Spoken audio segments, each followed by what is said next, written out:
General Hospital today. Lois tries to get Gio out of town, but is Jason keeping up with everything? Port Charles never sleeps, and neither do its secrets.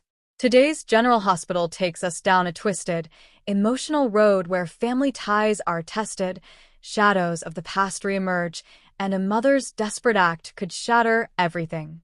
Lois Cerullo, fierce and full of fire, has her eye on one mission: get her son Gio out of Port Charles before it's too late. But there's one person she didn't count on watching from the shadows: Jason Morgan. Let's dig into today's tangled web of drama, betrayal, and heartbreak in Port Charles. The day begins at the Quartermain mansion, where Gio is doing his best to act like a normal young man. But normal doesn't exist in this town. Not when your mother is Lois Cerullo, your late father was a man with dangerous connections, and your godfather is Sonny Corinthos. Lois barges in, hair wild from stress, clutching a manila envelope. "You're leaving tonight," she announces before Gio even gets a word in. No arguments.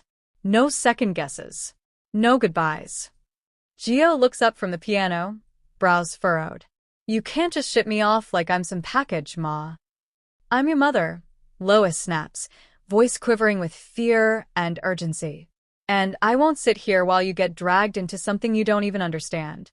Port Charles isn't safe for you. It never was."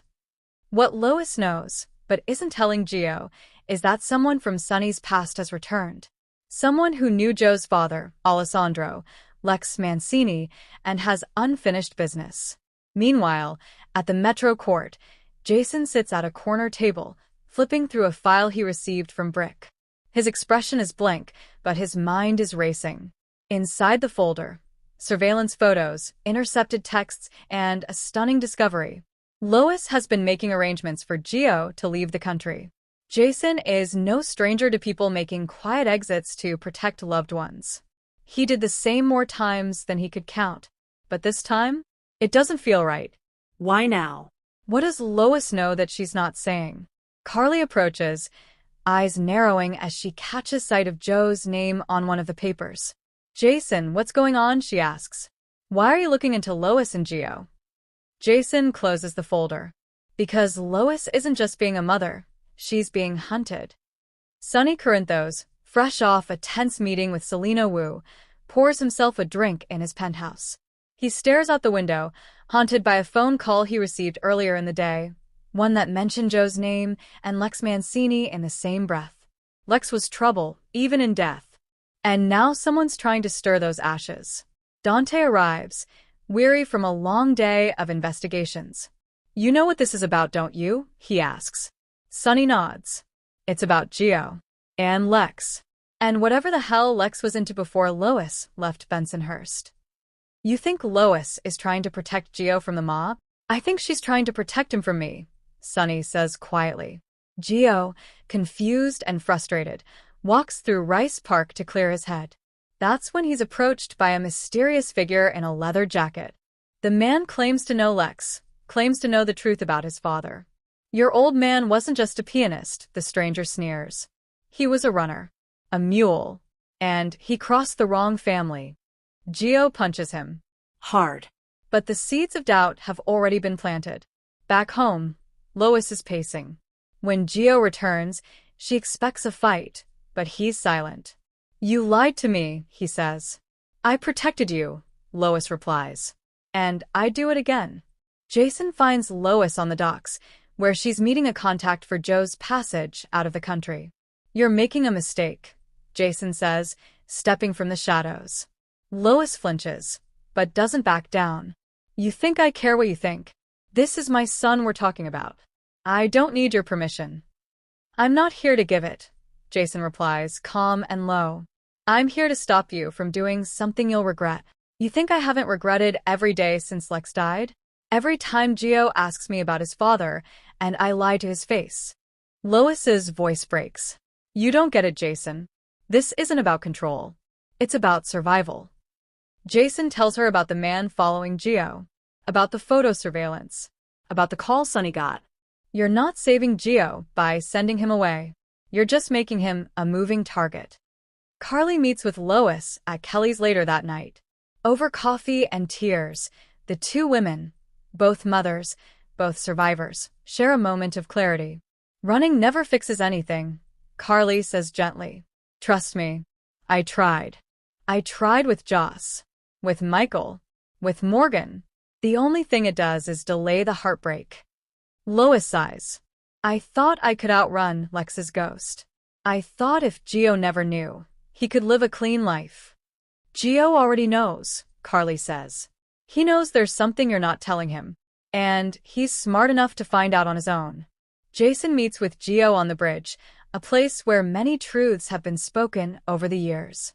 Gio stares out at the water, his voice quieter than usual. She wants me to go to Italy. Stay with family I've never met. Change my name. Start over. What do you want? Jason asks. I want to know who I am. Jason nods. Then stay. But understand, once you go down this road, there's no turning back. You dig too deep into Lex, you might not like what you find. Gio exhales slowly. Maybe, but I deserve to know. In a shocking twist, General Hospital drops a stinger that leaves fans gasping, a hidden flash drive in Lex Mancini's old safety deposit box. Spinelli decrypts the contents, revealing audio messages from Lex to Lois, recorded just days before his death. And in them, Lex confesses something staggering. If something happens to me, don't tell Gio the truth. Not all of it. There's more to his story than you know. If Jason Morgan ever comes looking, tell him to stop. Joe's life depends on it. Jason and Lois listen to the message together. Both are stunned. Both realize they've only scratched the surface of what's really going on. In the final act, the stranger who approached Gio is revealed to be working for a resurrected faction of the Zacra family, with ties to both Lex and Cyrus Renault. They want Gio because of what he may have inherited, something that could give them leverage over the 5 families. Lois is warned by Sonny that keeping Joe close may be the only way to protect him. At least in Port Charles, we know who the enemies are. Jason quietly increases security around Gio. But he's not just protecting him out of duty. There's something else Jason is starting to suspect. Could Gio be his own connection to Lex? Could Jason have crossed paths with Lex years ago, without even knowing it? Back at the Chirulo brownstone, Lois watches Gio sleep, heart heavy with uncertainty. She brushes his hair back like she did when he was a little boy, whispering, I'm sorry. I thought I could fix this before it ever touched you. Jason stands silently outside, hidden in the shadows, eyes fixed on the house. He's keeping up. But what happens next? He might not be able to stop. Gio confronts Sonny. Is there more to Lex's past than even Sonny knew? Dante uncovers evidence. A hidden connection between Lex and a major GH villain resurfaces. Lois and Carly team up. 2 powerhouse mothers make a bold move to trap the enemy. Jason finds a link to Stone Cates. The past bleeds into the present in a twist that will shake Port Charles. The 5 families fracture again. Power grabs and betrayals threaten to implode the delicate balance.